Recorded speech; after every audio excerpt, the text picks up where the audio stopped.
오늘은 잠언 읽기 성경이 전하는 지혜 16번째 시간입니다. 앞으로 한 번 더 남았습니다. 다음 주까지 17번까지로 마무리가 되고요. 오늘은 16번째 시간 복수는 이렇게 라고 하는 제목으로 말씀 전하겠습니다. 지난 5월이었는데요. 어느 인터넷 매체의 뉴스 기사 제목이 이렇습니다. 북한 불참 평양 깜깜이 매치 복수의 기회가 날아갔다. 복수의 기회가 날아갔다. 기사의 내용이 이렇습니다. 북한이 그 6월에 한국에서 열리기로 했던 월드컵 2차 지역 예선이 있었는데 거기 불참하기로 했다는 거예요. 우리랑 같은 조에 있었나 봐요. 예선 지역 예선에. 근데 뭐 아무리 약체 팀이라고 하더라도 이제 같은 조에 소속되어 있는 팀이 불참을 하고 패를 안거나 기권을 하게 되면 사실은 경쟁하는 입장에서는 그게 호재일 수도 있거든요. 그런데 안타까워하는 데에는 그럴 만한 이유가 있었는데 지역 예선을 이제 돌아가면서 하거든요. 홈 앤 어웨이 방식이라고 그래가지고 같은 팀이랑 2번 경기를 하는 거예요. 우리 나라에서 한 번, 그 나라에서 한 번 이런 식인데 북한에서 2019년 10월 15일 북한에서 조별 예선전을 치렀었다는 거죠. 근데 그때 0대 0으로 비겼어요. 실력 차이가 나는데도 0대 0으로 비긴 거죠. 근데 0대 0으로 비긴 것이 문제가 아니라 그 당시에 이제 그 예선 경기를 운영했던 북한 당국의 아주 비상식적인 태도가 논란이 되었는데 보통은 원정팀 선수단 외에도 미디어라든가 기자들이 따라 붙잖아요. 중계 방송하는 사람들이라든가 또는 이제 응원하는 사람들까지도 이렇게 받아줘야 되는데 선수단 외에는 다 입국 자체를 불허한 거예요. 못 들어온다, 막은 거예요. 그리고 경기 자체가 무관중 경기로 진행이 됐어요. 보통 축구 경기는 그 무슨 징계를 받는 경우에 무관중으로 하는데 여기는 그냥 무관중으로 했어요. 코로나 이전이거든요. 그리고 TV 중계도 없었어요. TV 중계도 안 했어요. 그러니까 말 그대로 거기 뛰는 사람들밖에 그 경기의 내용이나 결과를 모르는 거예요. 그래서 깜깜이 경기였다 이렇게 이야기를 하는 거예요. 깜깜이 경기였다. 경기를 마친 후에 이제 그 당시는 아무도 보지도 못했고 하니까 그 경기를 마친 후에 선수들의 인터뷰 내용이 더 안타까웠는데 이제 상대 팀인 북한 선수들이 이제 아주 거칠게 플레이를 하고 욕도 했다. 그래서 다치지 않은 것만으로도 다행이고 0대 0으로 비긴 건 안타깝지만 이기지 못하고 비긴 건 안타깝지만 어떻게 보면 다치지 않은 것만으로도 다행이고 다시는 기억하고 싶지 않은 경기였다. 이렇게 인터뷰를 한 거예요. 이런 상황에서 축구계 내부 인사들이나 또는 이제 열성 팬들 사이에서 그래 서울에서 경기할 때 한번 보자. 서울에서 예정된 경기를 복수의 기회로 삼고 칼날을 갈고 있었는데 갑자기 북한이 불참을 통보하니까 너무 허탈하다. 뭐 이런 내용의 기사였습니다. 사람들은 참 어떻게 보면 이상한 것 같은 게 뭐냐면 내가 부당한 행위를 당하면 부당한 일을 당하면 반드시 복수를 해야 성이 찹니다. 가끔 뉴스 기사나 이제 역사 공부를 하다 보면 말도 안 되는 사건을 접할 때가 있거든요. 그러니까 뭐 예를 들어서 정보 관련 기관이 뭐 무고한 사람을 뭐 간첩으로 몰고 뭐 이렇게 한 집안을 파탄을 냈는데 그런데 그 책임자들은 나중에 아무런 책임도 나중에 사건의 실태가 밝혀진 이후에도 책임자들은 아무런 책임을 지지 않고 뻔뻔하게 난 모르는 일이다. 뭐 이런 식으로 버티는 뭐 그런 모습들 예를 들면 뭐 그런 모습들을 보면 자연스레 그런 고민을 생각을 한번 해보게 돼요. 내가 만약에 저 피해자나 피해자의 가족이었다면 어떻게 대응했을까? 어떻게 반응했을까? 막상 상황이 닥치면 생각이나 행동이 달라질 수 있겠지만 가장 먼저 드는 생각은 복수할 거야. 사적 복수죠. 개인적인 복수. 처절하게, 아주 철저하게, 그리고 처절하게 내가 복수할 거야. 어차피 가진 게 없으니까 잃을 것도 없거든요. 뭐 감옥에 가서 20년, 30년 사는 걸 감수하고라도 철저하게 그 사람이 가장 고통스러운 방법으로 복수하고 싶은 생각이 이렇게 머릿속에 그냥 자연스럽게 찾아와요. 모든 목사가 그렇진 않겠지만 저도 나름 개인적으로 목사인데도 이 복수하고 싶은 마음이나 생각이 넘칠 때가 있어요. 내가 일부러 어떻게 하지 이렇게 고민하지 않아도 저절로 그냥 찾아오는 거죠. 그래서 이 복수라고 하는 건 인간이 가지는 본능이다. 그러니까 자연스러운 본성이고 본능이다. 이렇게 이야기하는 사람들이 있습니다. 실제로 이제 그런 근거 중에 하나가 뭐냐면 실제로 복수는 사람들만의 특징이 아니라 그 침팬지나 원숭이 같은 영장류의 특징 중에 하나라고 해요. 사우디아라비아라고 하는 나라 외곽에 사는 어떤 주민이 어느 날 자동차를 운전하고 길을 가는데 길가에 비비 원숭이가 한 마리 있는 걸 못 보고 치어 죽인 거예요.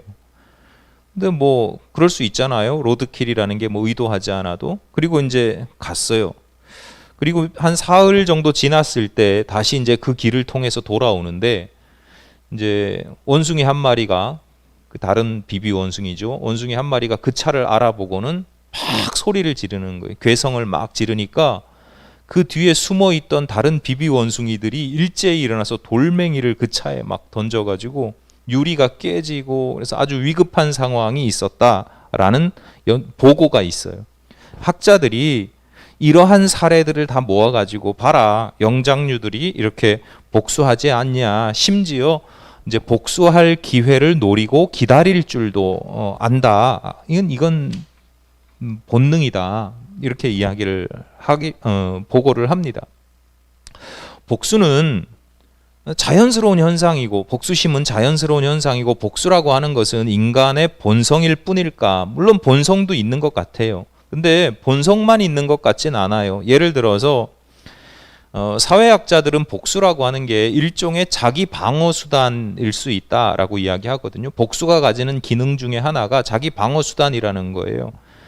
사람들이 나에게 왜 부당한 행위를 해요?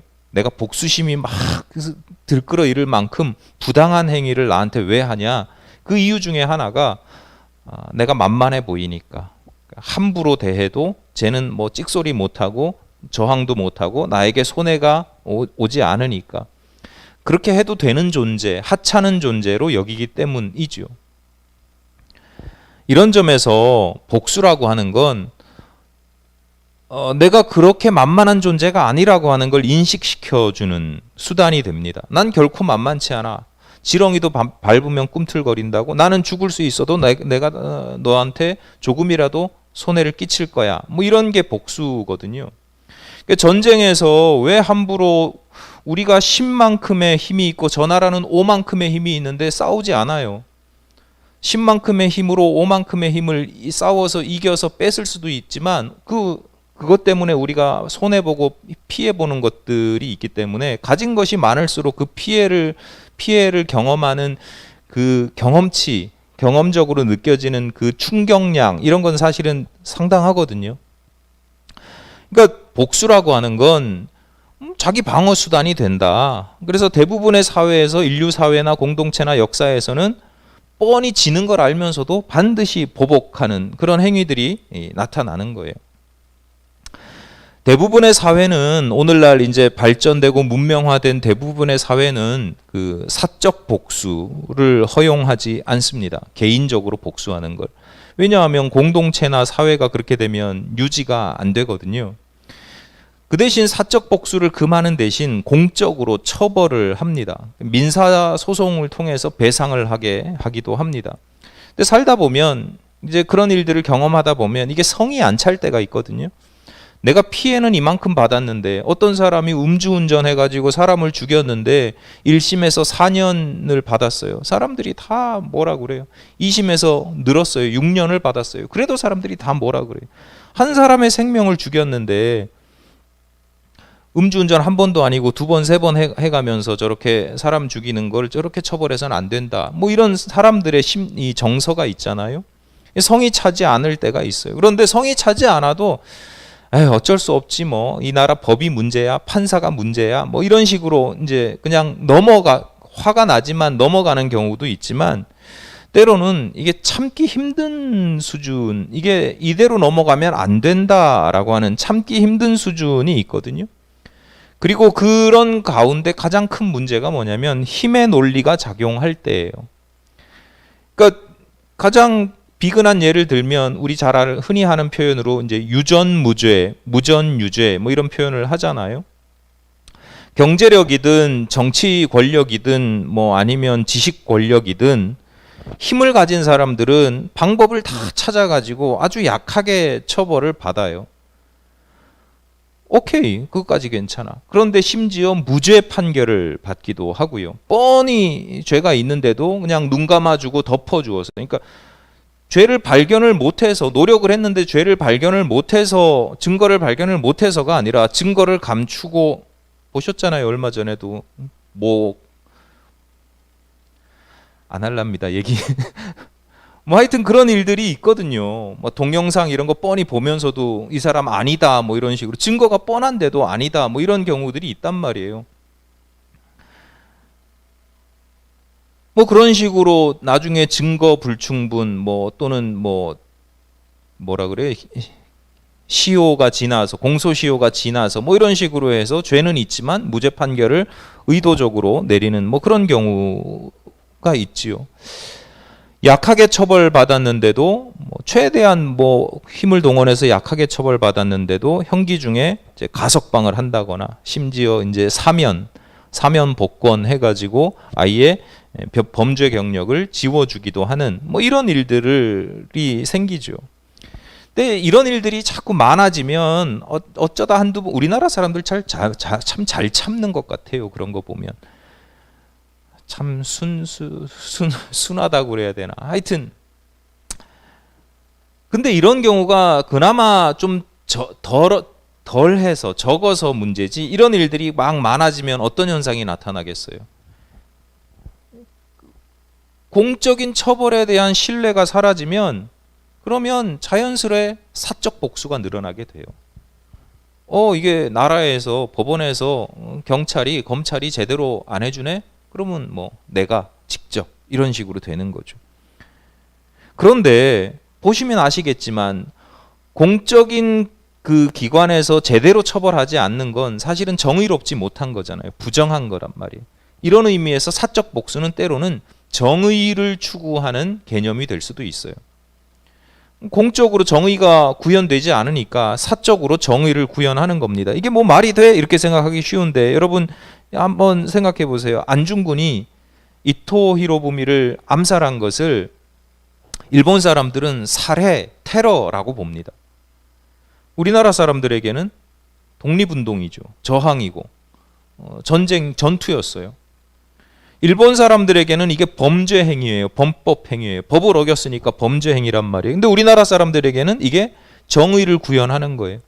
그 당시 이토 히로부미가 1909년 되기 전에 우리나라를 집어삼키려고 하는 모든 과정 가운데 아주 교묘하게 은밀하게 이렇게 개입을 다 했는데 그걸 처벌할 수 있는 방법이 없는 거예요. 공적인 방법으로는.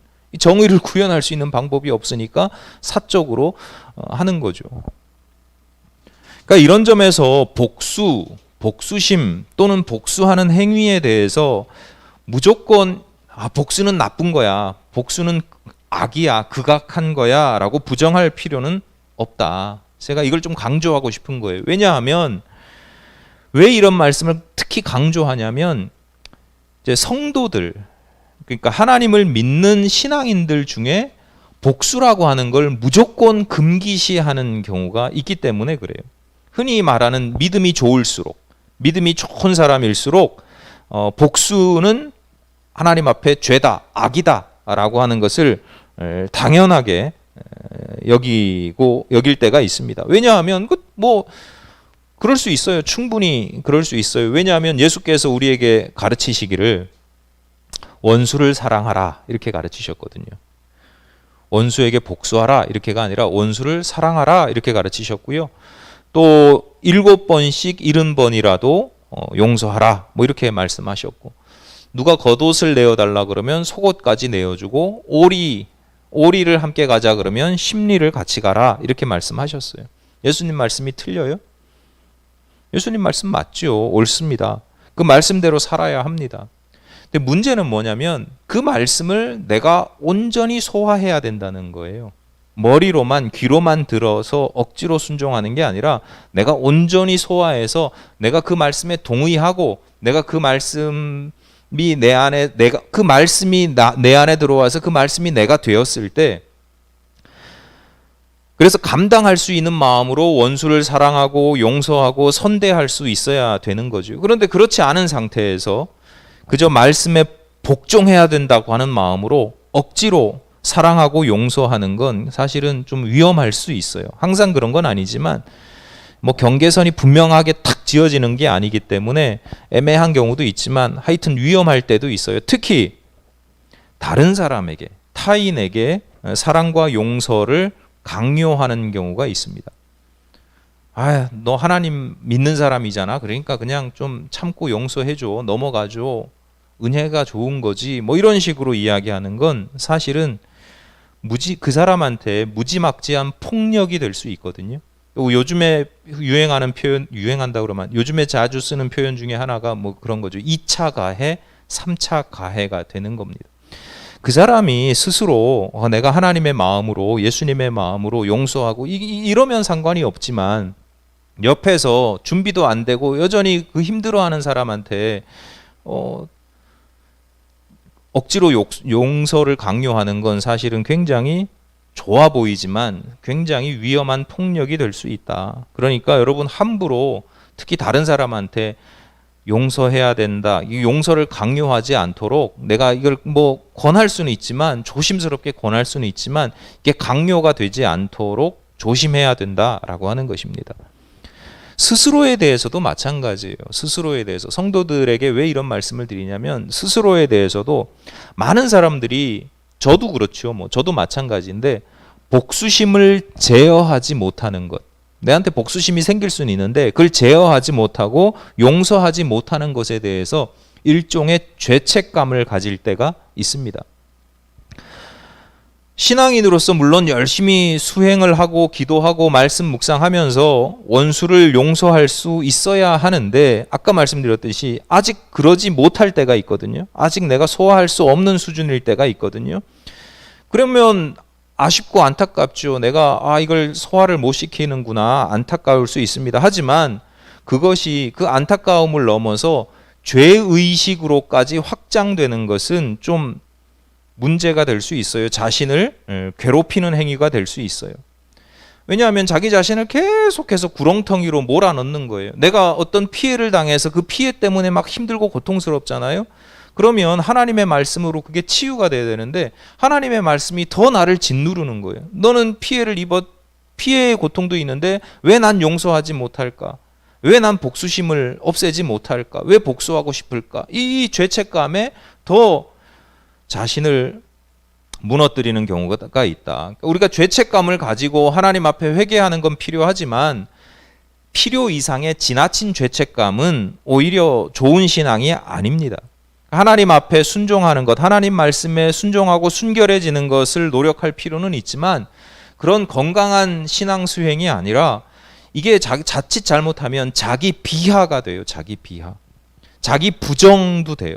그러니까 하나님 안에서 우리가 나를 긍정하고, 그러니까 일부러 긍정하는 게 아니라 말씀 안에서 나를 긍정하게 되고 나를 존귀하게 여기는 게 그게 신앙인데, 때로는 이런 문제 때문에 자기를 비하하게 되고 자기를 부정하게 되고 난 아무것도 아닌 쓰레기 같은 존재로 끝나버리는 경우가 많아요. 그걸 인정한 다음에 내가 회복이 되고 하나님의 사람으로 거듭나야 되는데 기쁨과 영광을 누릴 수 있어야 되는데 그냥 비하하는 걸로 끝나요. 난 그래 역시 죄인이야. 난 역시 쓰레기야. 이렇게 끝나버리는 경우들이 종종 생긴다는 거예요. 용서하지 못하는 나를 보면서. 여러분 복수 또는 복수심이라고 하는 게 백해무익한 것이 아닙니다.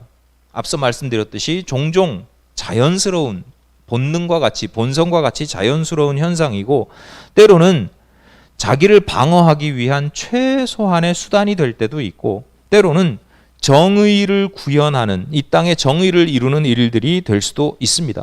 그러므로 복수에 대해서 우리가 무조건 부정적으로만 보아서는 안 된다라고 하는 거죠. 그 근거를 하나 말씀드릴까요? 시편 94편 1절과 2절입니다. 구약성경 시편 94편 1절과 2절에서 이렇게 말씀합니다. 여호와여 복수하시는 하나님이여 복수하시는 하나님이여 빛을 비추어 주소서 세계를 심판하시는 주여 일어나사 교만한 자들에게 마땅한 벌을 주소서. 시인은 시편 기자는 복수하시는 하나님, 하나님을 복수하시는 하나님이라고 불러요. 그것도 두 번 반복해요. 복수하시는 하나님이요, 복수하시는 하나님이요. 히브리어의 용법이요. 두 번 부르는 건, 두 번 반복하는 건 강조예요. 강조. 하나님은 분명히 복수하시는 분이라고 하는 것을 강조하는 겁니다. 그래서 이 갈급한, 무엇 때문에 갈급한 이 시편 기자는 하나님은 복수하시는 분, 반드시 갚으시고 처벌하시는 분이라는 거예요. 신명기 32장 41절에서 하나님께서 직접 이렇게 말씀합니다. 내가 내 번쩍이는 칼을 갈며 내 손이 정의를 붙들고 내 대적들에게 복수하며 나를 미워하는 자들에게 보응할 것이라. 하나님 당신이 스스로 말씀하시기를 나는 복수하며 보응한다 라고 말씀합니다. 하나님은 나쁜 분이에요? 복수는 나쁜 거니까? 아까 말씀드렸듯이 이게 정의란 말이에요. 하나님의 정의란 말이에요. 여러분 믿는 사람들에게는 복수하시는 하나님이 좋은 하나님이에요? 나쁜 하나님이에요? 좋은 하나님이에요. 그러니까 시편 기자는 복수하시는 하나님 찾는 거예요. 하나님께서 나는 복수하고 보응하는 주다라고 말씀하시는 이유가 그것이 정의를 구현하는 수단이 되고 그것이 우리에게 좋은 일이기 때문에 하나님 그렇게 말씀하시는 겁니다. 여러분 이왕이면 내가 성숙해져서 용서할 수 있는 것, 복수하지 않는 것이 가장 좋습니다. 때로는 인내하고 기다려 주어야 할 때도 있습니다. 하지만 때로는 복수할 수밖에 없을 때가 있습니다. 복수하지 않을 수가 없을 때가 있어요. 어떻게 해야 되느냐? 오늘 잠언 기자가 오늘 본문을 통해서 지혜롭고 성숙하게 복수하는 방법을 알려주는데요. 본문 21절입니다.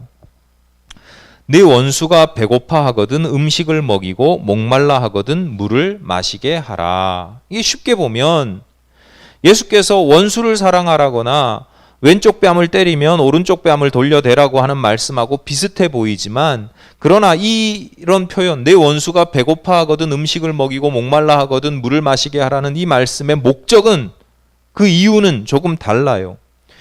예수께서 무조건적인 사랑과 용서를 말씀하신 것이라고 하면 오늘 본문은 사실은 이것이 진짜 복수의 방법이다라고 알려주는 겁니다. 이어지는 22절입니다. 그리하는 것은 핀 숯을 그의 머리에 놓는 것과 일반이요 여호와께서 내게 갚아주시리라.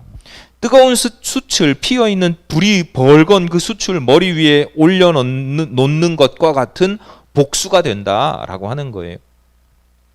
오늘 이 말씀을 통해서 성숙한 성도들이 지혜롭게 복수하는 방법 세 가지, 방법이라기보다도 지혜롭게 복수하는 것에서 중요한 세 가지 포인트를 말씀을 드릴 텐데 간단하게 말씀드리겠습니다. 우선 첫 번째는 뭐냐면 지혜로운 복수, 진짜 복수는 그 사람을 변화시킨다라는 거예요. 지혜로운 복수는 그 사람을 변화시킨다. 일반적으로 우리가 복수라고 하면 뭘 생각하냐면 보복 행위를 생각하거든요. 그러니까 내가 받은 만큼 돌려주는 거예요. 내가 상처 입은 만큼 상대방에게 상처를 입히는 거죠. 또는 그 이상으로 입히는 겁니다. 뭐 이런 복수를 꿈꾸고 있는데 원수가 마침 배고파 줄이고 목말라 하고 있으면 이건 무슨 기회예요? 복수할 기회지요. 상대방이 약해졌을 때, 상대방이 한없이 약해졌을 때 이거 복수의 기회입니다. 그런데요, 이런 복수의 특징이 있어요. 뭐 여러 가지가 있지만 가장 대표적인 게 이런 복수가 반복된다는 거예요. 일본에서는 복수를 할 때에는 무덤을 2개 파놓고 하라라고 하는 속담이 있어요. 무덤을 2개 파놓고 내가 복수하려고 그러면 무덤을 2개 파라는 거예요. 무덤 하나는 누구 거예요? 원수 거죠. 그 나머지 하나는 누구 거예요? 내 거예요. 왜냐하면 그 사람의 지인이나 그 사람의 자녀나 뭐 이런 사람들이 나한테 또 복수할 거니까. 이 영화나 꽁트 같은데, 코미디 꽁트 같은데 그 클리셰라 그러죠. 자주 등장하는 거. 내 부모님의 원수, 내가 이날을 위해서 20년간 지리산에서 칼을 갈았다. 뭐 이러면서 나타나잖아요. 그래서 원수를 탁 죽이면 다른 사람이 또 나타나가지고 내 어머니의 원수 뭐 이러면서 또 죽이고 뭐 이런 일들이 생긴단 말이에요. 웃기는 모습으로 그냥 그렇게 하지만 사실은 이게 보복행위는 복수가 반복이 돼요. 그리고 무엇보다도 복수해도 마음이 시원하지 않아요. 찜찜해요. 예전에 제가 1990년대에 한참 그 홍콩 느와르라고 하죠. 그러니까 조폭 영화, 이게 홍콩 영화, 이게 한참 유행했던 때가 있거든요. 여러 가지 갑자기 영화 제목들이 생각이 안 나는데 뭐 하여튼 여러 가지 주윤발이니 뭐 해가지고 나온 영화들이 있어요. 한참 미쳐가지고 그걸 봤거든요. 막 그때는 비디오 대여점에서 빌려가지고 하루에 2-3편씩 막 보고. 내용이요, 거의 조금씩 달라도 99% 똑같아요. 주제가 복수하는 내용이에요. 부당한 행위를 당했다가 나중에 그걸 복수하는 거죠. 근데 이게 어쩌다 한번 보면 시원한데 이걸 하루에 2편씩 계속 보니까 이게 끝나갈 때쯤 되면 찜찜해요. 이게 왜 찜찜하냐면 복수가 시원하지가 않아요. 복수를 했는데 처음에 한 번 볼 때는 그래, 나쁜 놈들이 당했어, 보복을 당했어, 그래서 마음이 시원한데요. 이게 자꾸 보다 보면 그래서 뭐 내가 옛날에 당한 피해가 회복이 안 되거든요. 그러니까 상대방한테 복수를 해서 상대방 보스를 죽였어요. 그렇다고 죽은 내 형제가 돌아오지 않거든요. 그 상처가 마음의 그 상처가 지워지지가 않거든요. 그러니까 복수한다고 해서 그게 내 마음의 상처가 지워지면 상관이 없는데 좋은데 그렇지가 않아요. 새겨진 마음의 상처가 지워지지가 않아요. 그러니까 마지막에 자꾸 드는 생각이 이게 다 무슨 소용이 있나? 이럴 거면 뭐하러 복수를 하나? 이런 생각도 드는 거예요. 그나마 부당한 행위로 인한 상처가 조금이라도 지워지고 가려지고 치유되는 때가 있어요. 상대방이 진심으로 회개하고 사과하고 용서를 구할 때입니다. 오늘 본문에서 뜨거운 숯을 머리 위에 놓는다라고 하는 것은 원수로 하여금 수치심을 느끼게 하라는 겁니다. 그냥 조금 부끄러운 정도가 아니에요. 숯을 머리 위에 올려놓으면 뜨겁네 이게 아니잖아요. 통증을 느낀단 말이에요. 통증을 느낄 만큼 스스로를 낯뜨겁게 여기게 하고, 그래서 스스로가 내가 잘못했구나. 내가 그때 이 사람이 배고프고 목마를 때 내가 먹을 걸 주지 않고 마실 걸 주지 않았을 뿐만 아니라 내가 그때 괴롭히고 때리고 못 살게 굴었던 나랑 이 다른 모습을 보면서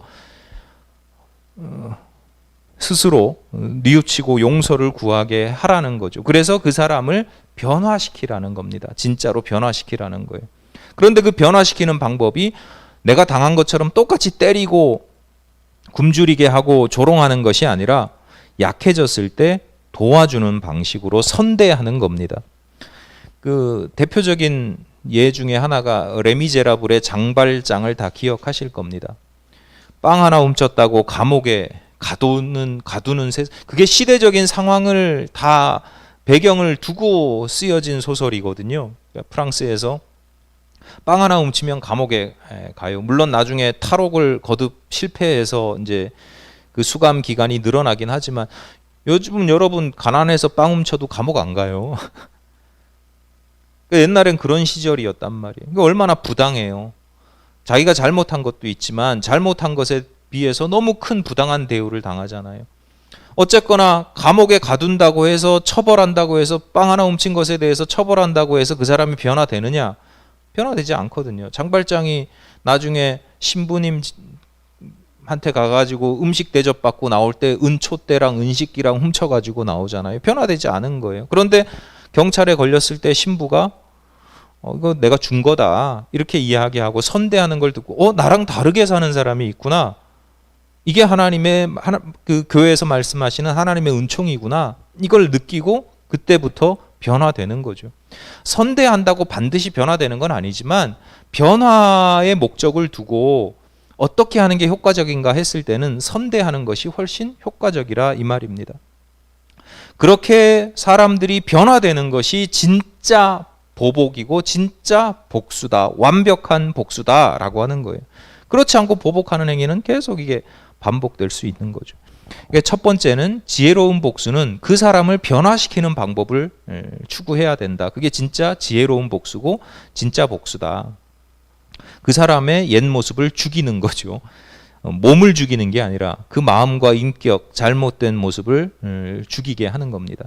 두 번째로 복수할 때 지혜로운 사람이 항상 염두에 두어야 될 건 자기를 지켜야 된다라고 하는 거예요.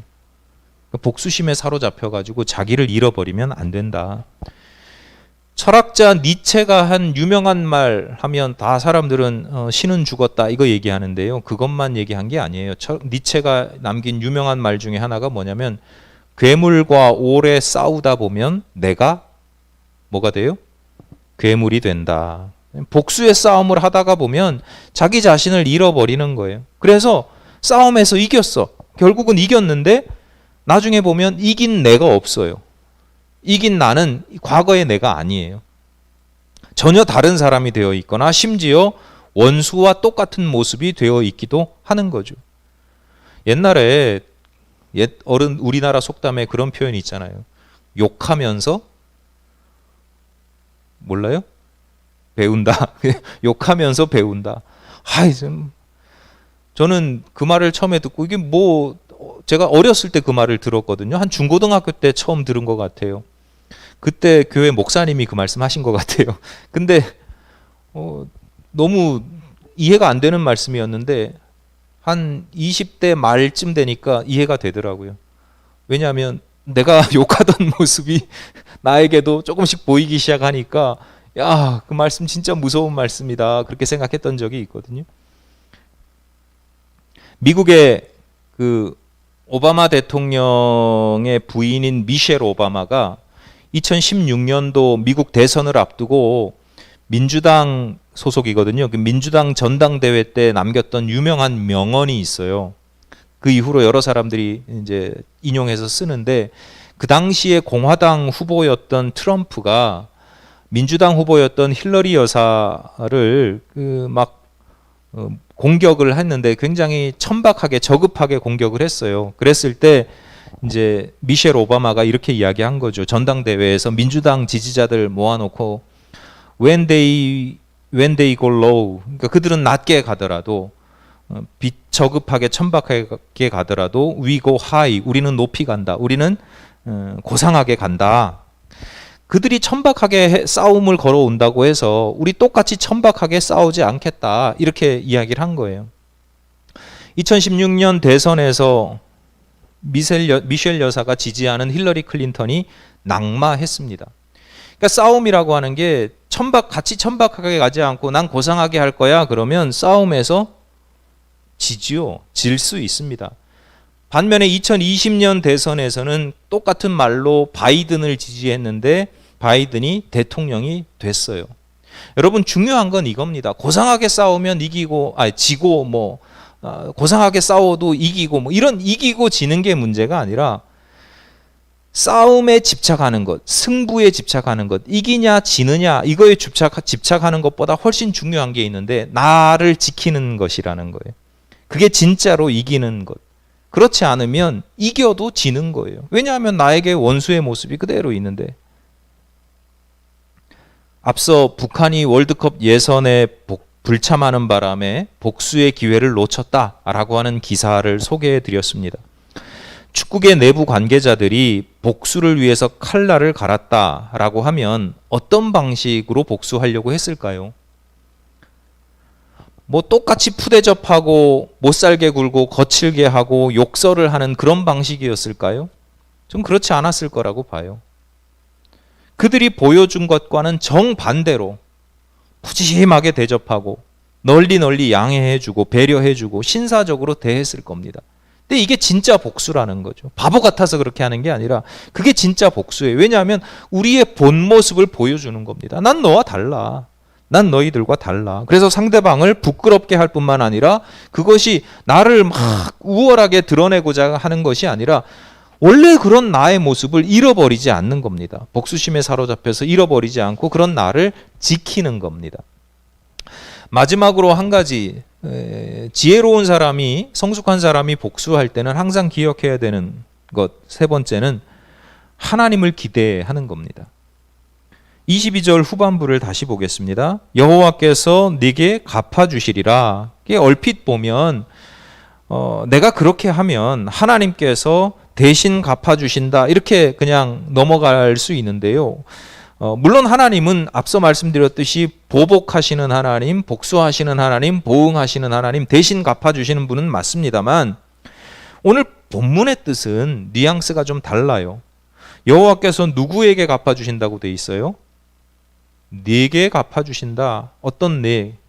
선대하는, 원수를 선대하는 나에게 갚아주신다. 그래서 여기는 복수하시는 하나님이 아니라 보응하시는 하나님이에요. 보응하시는 하나님.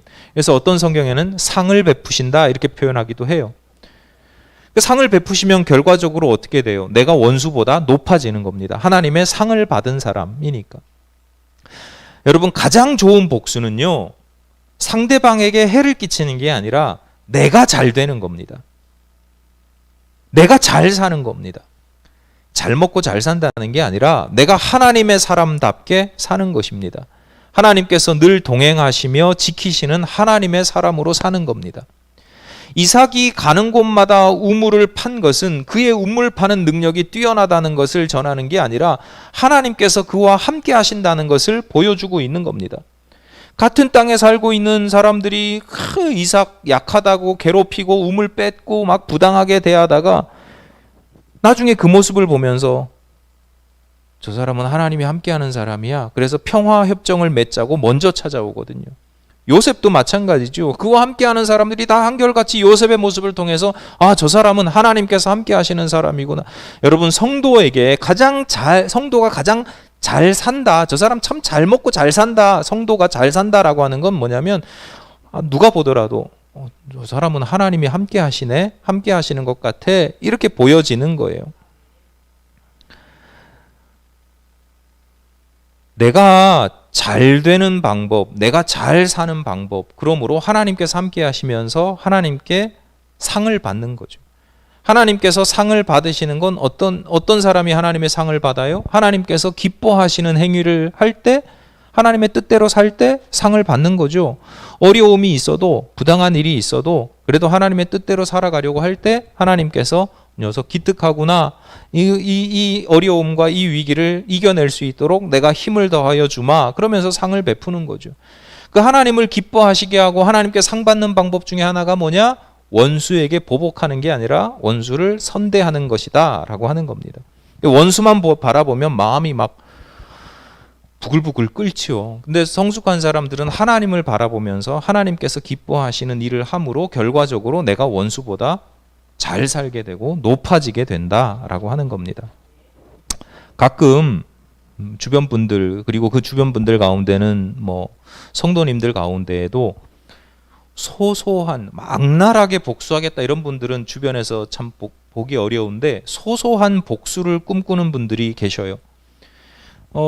우리 흔히 하는 말로 이제 자주 듣는 말로 두고 보자, 뭐 이런 마음이나 뭐 이런 말들 다짐하는 분들 계시죠? 남편 때문에 막 마음고생 심하신 분들은 늙으면 보자. 뭐 이런 경우도 있죠. 저는 그런 거 그렇게 나쁘게 보지 않아요. 솔직한 제 심정은 그렇게 나쁘게 보이지 않아요. 왜냐하면 앞서 말씀드렸듯이 일단은 이분이 피해자거든요. 이분이 힘들거든요. 그러니까 그런 마음이라도 가져야 그 현실을 견뎌낼 수 있고 참아낼 수 있고 이겨낼 수 있기 때문에 그런 마음 가지는 걸 무조건 막 그거 뭐 그런 사소한 거 가지고 두고 보자고 그러냐고 그렇게 막 정죄하지는 않아요. 하지만 그런 식의 보복하는 행위로 우리의 복수가 이루어진다라고 하는 건 이해는 되지만 미련한 일이다, 어리석은 일이다라고 하는 겁니다.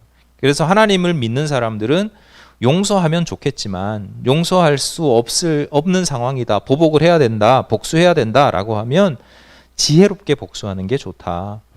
복수하지 않는 것이 가장 좋지만 어쩔 수 없이 복수를 해야 된다 그러면 나의 복수는 원수를 변화시키고 나를 지켜가고 그리고 하나님께서 기뻐하시고 상을 베푸실 만큼 내가 잘 사는 것, 상을 받아서 내가 잘 사는 것, 이것이 진짜 진정한 복수이고 지혜로운 복수다. 이 말씀을 드리면서 오늘 말씀을 마치겠습니다. 기도하겠습니다. 하나님, 저희들의 마음을, 저희들의 믿음을 헤아리시사 연약한 저희들을 돌보아 주시고 이 험한 세상 가운데서 잘 견디고 버티고 잘 살아가고 잘 이겨낼 수 있도록 하나님 도우시고 함께하여 주시옵소서. 때로는 세상살이 가운데 저희들이 부당하고 어려운 일들을 당할 때면 저희들 마음 가운데 분노가 생기고 그 분노에 사로잡혀서 보복하고자 하는, 특히 그 가운데 어리석고 미련하게 보복하고자 하는 마음이 생길 때가 있습니다. 하나님께서 지혜의 영을 더하여 주셔서 저희들이 성숙하게 복수할 수 있도록 하나님 함께 하시고 인도하여 주시옵소서. 예수님 이름으로 기도드립니다. 아멘.